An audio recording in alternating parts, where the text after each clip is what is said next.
And get started. The first question will come from Sarah Spencer from the AJC. Hey, welcome to Atlanta. Thank you. So my question is, what was your initial reaction when the Hawks started pursuing you in free agency? And what do you want to bring to the team? Well, the first reaction was that there was a lot of interest, and so when there is a lot of interest in free agents for a free agency, you're always excited. So it brought a lot of excitement right away.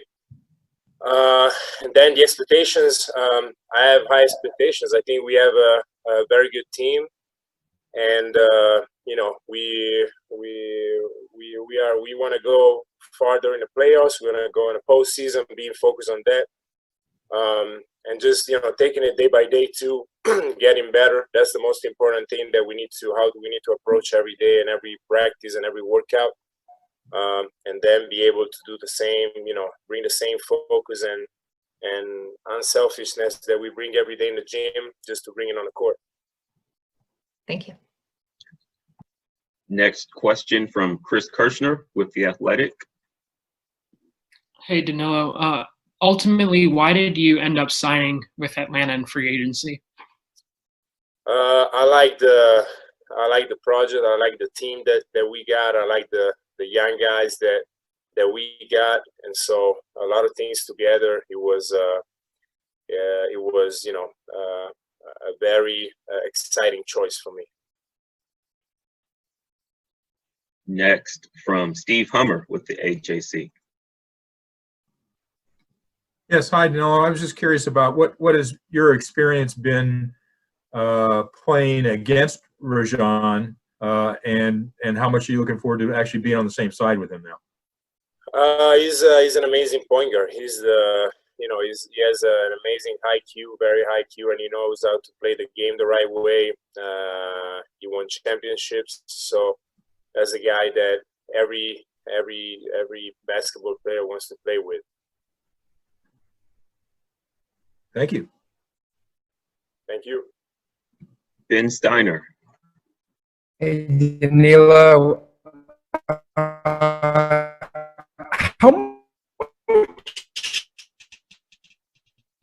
did having a point guard like Trey Young, who was second in the It was a bad connection. Sorry, I couldn't hear the question.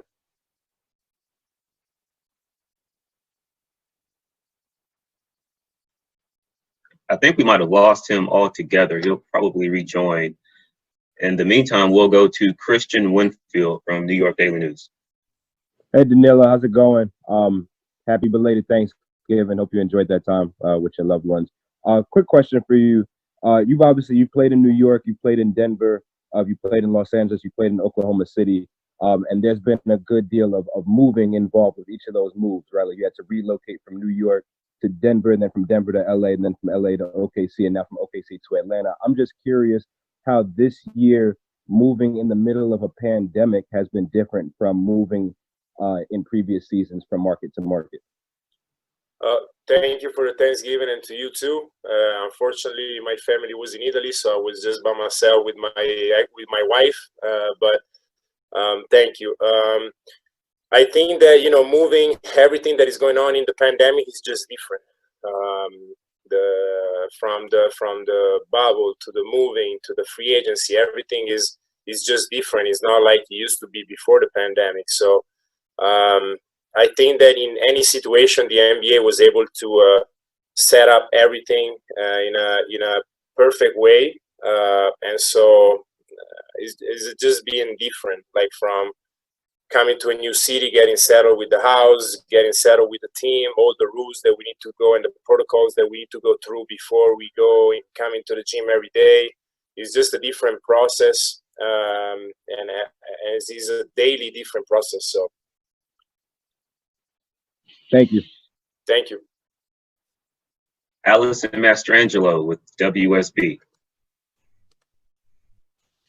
Hey, welcome to Atlanta. It's kind of sticking with that theme a little bit. I was more so curious, this is the 6th team that you've been with. So throughout your career and the transitions that you've made, Have you learned anything about yourself on how you're able to kind of adapt and adjust into new teams so quickly with your teammates, even though this year is so different? Yeah. Well, it's always been, I've been moving from like city to city to different teams since I was a little kid. And so the moving part and changing teammates every year is something that it hasn't been new to me. The way that I think that the way that I see, that I view life, that I view basketball, and the way that I approach my team is always the same. That helps tremendously with me fitting in a new team every year, with almost every year, or with new teammates every year. So I'm a very unselfish guy by nature, and so I think that's the main thing, the thing that helps the most when you're trying to get in a new team. Paul Newberry with the AP.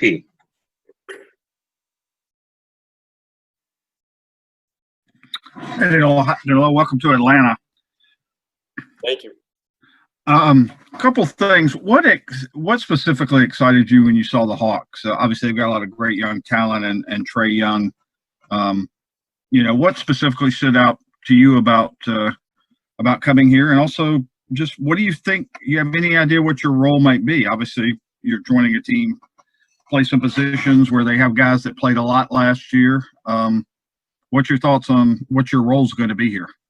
Well, the exciting thing was just talking to my agent. The excitement that there was on the Hawks side towards me was great, and that's the thing that excited me the most. Knowing that everybody from the owner to the GM to the coach to the teammates, everybody was excited to have me here was enough to get me excited. So and then my role here, I just got to be myself, bring in the work every day and just play the way that I know how to play, and the stuff that I've been doing for all my career, just got to do it here in the same way. And especially something that I've been enjoying a lot in my last few years, which have been very successful with a very young group of guys. And so, being able to, help these young guys develop has been something that, especially in the last 2 seasons, I've been doing a lot, and something that I really enjoy. And so, leadership, winning mentality, all this kind of stuff that I've been bringing to everything that I play with. Our next question is from Italy. I believe it's David or David. It's Davide. Thank you very much. We almost got it. Sorry. Hi, Danilo. Nice to see you via Zoom. I hope everything is right with you and Eleonora. What about your first impressions with the Hawks now that you have sort of started training with them and moved to Atlanta? Ciao, Davide. The right pronunciation. Nice to see you.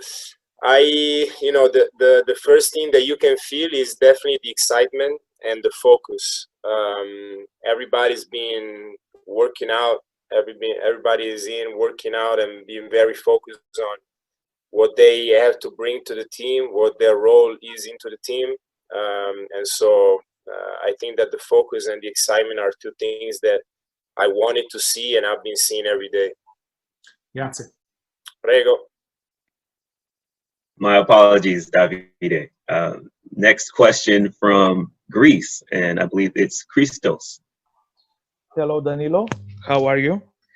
Welcome to Atlanta. I would like to ask you, what are the expectations from you about next season? And this team has a great players like Rajon Rondo, Trae Young, and also Clint Capella. How excited you are to collaborate with these guys and go to the playoffs, of course? Christos, ευχαριστώ, τι κάνεις? Hola, καλά. You? Καλά. I think that we have a great mix between young players who are very talented and veterans that are talented, and they're great leaders, and they've been great players in their career. And so I think that when you combine, especially in the NBA nowadays, that mix, a lot of good things can happen. and that's the thing that I'm most excited about. Next question from Alec McQuaid from WXIA. Hey, appreciate you doing this. I was just curious, you've been in the league a long time, obviously. How is your perception of how the Hawks have been building throughout this time? How have you perceived those? And what was kind of a moment when they captured your attention with a move they made? I think they did an amazing job in this free agency. They were able, between, you know, everybody from Travis to everybody that is in his team, to build the team that they were able to build this year. And you know, is like I said, when I talked to Travis, the excitement and the focus and the willing to, you know, go into the postseason and winning, I think is something that definitely, you know, caught my attention, and so that's one of the main reasons why I'm here. Kevin Chenard with Hawks.com.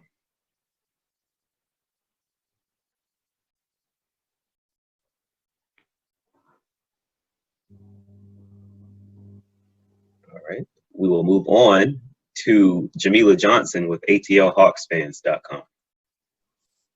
Welcome to Atlanta.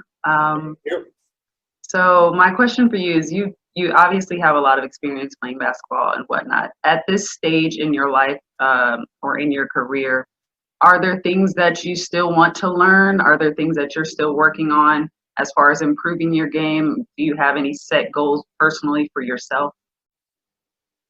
The only goal that I have for myself is win as many games as possible, and it's a team. Is a team goal. I don't have any particular individual goals. I've been, you know, doing what I've been doing all my career consistently, year in and year out. So my only goal is just to take this team to the postseason, and then not just that, we need to do some damage once we get to the postseason. So individually, the things that I've been working on is just, you know, especially at my age, I think it's very important to work on my body, and that's something that I've been focusing on the last few years more than in the past when I came into the league. And that's something that I wish I knew how to handle my body better when I first came into the league. But you know, it's a daily routine and work that I do every day, for me to be ready to, you know, to play a lot of minutes every night. Back to Sarah.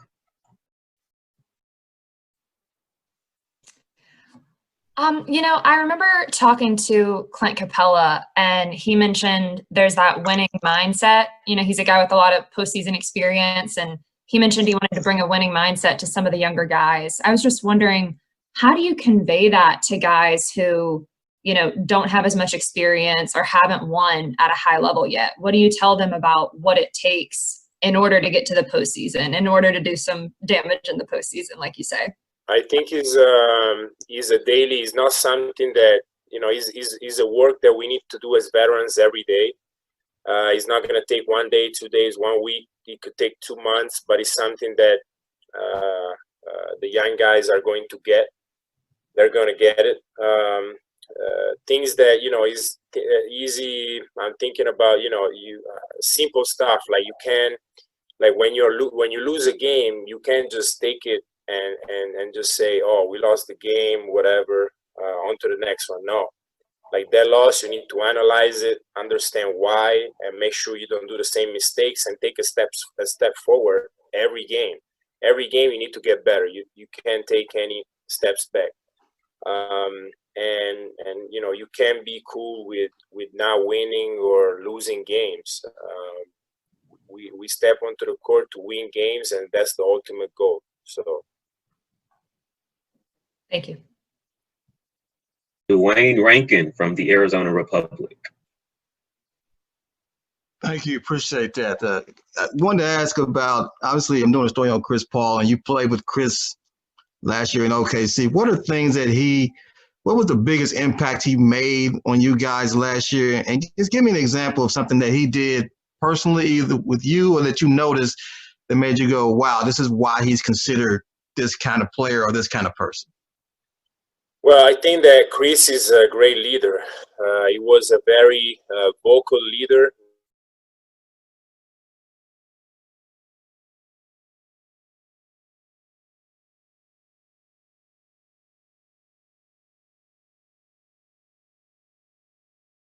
Win, and so he was a great leader in that. He's very vocal. He loves basketball.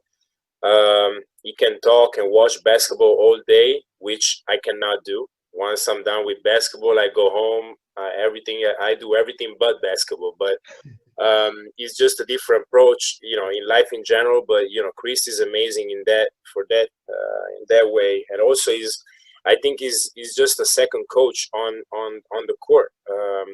He's very smart, and so you don't approach the game just to play basketball, but you actually analyze offensively and defensively every aspect.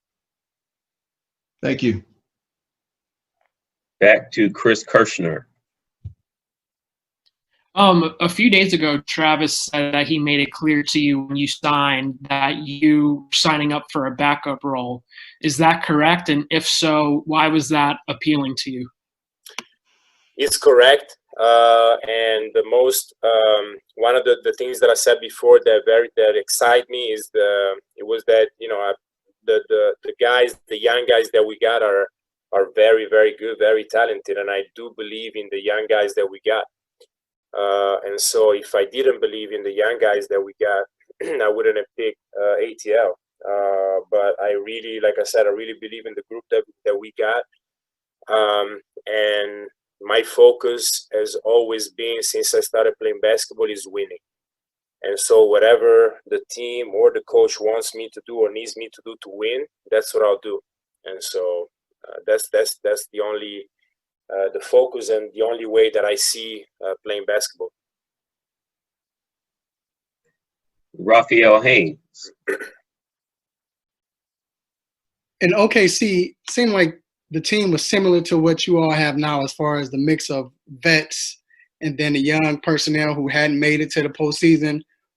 What did you learn from that experience that you could bring to the Hawks and, I guess, teach them or, explain to them how to win and how to deal with trying to make it to that next level? I think that I was, in the last few years, even when I was in LA, was the first year of Shea, for example. It's just amazing when you are a veteran and you speak a lot to these to these young players and you teach them a lot of things. It's amazing to me the way that they are able to translate that on the court, and they just listen and do what you say, and you see them improving game by game. And for example, if you see Shea when he was in LA and the season that he played last year, he made some amazing steps forward. So I think is a part of basketball and a part of my job that excites me a lot. Allison. We've talked a lot about the leadership that you bring and also your experience. So how would you describe, I guess, your leadership style? Is it being vocal? Is it one-on-one? I mean, what's your leadership style, and what will that look like this season for the Hawks? Well, that's a secret. That's something that stays on the court. But what one thing that I can tell you, I'm not as vocal as Chris Paul. My English is not that good, But no, I like I'm not a guy that screams or. I like to lead by example, doing the facts and the things on the court. I like to do a lot of one-on-one, not just playing one-on-one, but one-on-one conversations. Those are the conversation that I think that helps the most, because you can do it in you're calm, you can have time during that. But the main thing is that not just being vocal during practice. I think it's key to be vocal during games, because what I could see during my career is that it's easier to be vocal in practice, but it's not as easy to be vocal in the games. And so when the game comes, I've seen a lot of players all of a sudden they're not talking anymore. So I'm a game guy, and so I like to be very vocal during games. We've got about 5 more. We'll go to Edwin Powell. Welcome to Atlanta, Gallo. Thank you. Quick question. You've been with several teams over the years. In your opinion, what does it take for a team to mesh, for a team to come together and be cohesive? I think that sometimes being unselfish first and being uncomfortable in situations and just be real and talk about it. The more you don't want to talk about situation and solve problems, the worse it is for the team. So we will have problems just like every other team has, especially a new team. And the more we talk about it and we work on it and just find solutions in during practice and during games, I think that's the fastest and best path to success. Got 4 more. One from Christos. Gallo, I would like to ask you how excited you are to have teammates like Bogdan, Trae Young, and Rajon Rondo in the backcourt, and you feel that these guys can lead the team on offense with you on offensive end? I think so. I think with the guys that you have mentioned, they have a lot of weapons offensively. I think is tough to guard them. Once the chemistry we get going with the chemistry and the chemistry gets better, it's honestly tough to play defense against those three, especially with the bringing all the 3-point shooting that those 3 guys bring. Is gonna make life easier for everybody else. Grazie. Back to Sarah Spencer. You touched on this a little bit with improved 3-point shooting, which is something this team needs. I know you haven't played together yet and it's very early, but what are some big strengths you could see and potential on this roster? What are some of the biggest strengths? On paper, it looks like you're going to be able to, shoot pretty well. Well, he's like you said, he's on paper. Hopefully we'll be able to do it on the court too. I'm sure we will. Like you said, and like I said before, we have a lot of weapons offensively. It's not just the 3-point shot, but it's definitely something is gonna be our strength for sure. And then I think that offensively we have one-on-one players. We have players that can play in the post like me, and so we can touch on on everything, every aspect offensively. 2 more. First from Alec McQuaid. Just going back to leadership for just a second, I was curious, did the organization ask you if there was a certain player that you could help take under your wing, or is there somebody that you'd like to take under your wing? And then the second part is just how have you perceived John Collins' game from far away? Well, I think that we have a lot of young players, but of course you mentioned John, and John playing in a similar position to mine. I can definitely help him a lot. I think he's incredibly talented, offensively and defensively. He's an amazing athlete too. So if you can combine all those things together and be efficient on the court, only sky's the limit. And so I'm definitely looking forward to play with him and help him out. And our final question will go to Chris Kirschner. I know your last year with the Knicks, Landry Fields was there. I'm curious, what was your relationship like with him, and does it give you some comfort to have some familiarity with someone who's now in the front office? Oh, definitely. I mean, it's kind of weird when I talked to Landry. It was kind of weird to talk to him, me still being a player and him being in the front office since he was my rookie when I was in New York. But Landry is a extremely smart guy, great guy, and he's one of the first guys that I talked to when I first came to Atlanta. So he helps a lot. He's been helping me a lot, not just with basketball stuff, but with all the stuff that I got going on in my life. I'm gonna be a dad very soon for the first time, and so he's been helping me with that stuff. But in general, the whole franchise has been amazing. So. All right, that was our final question.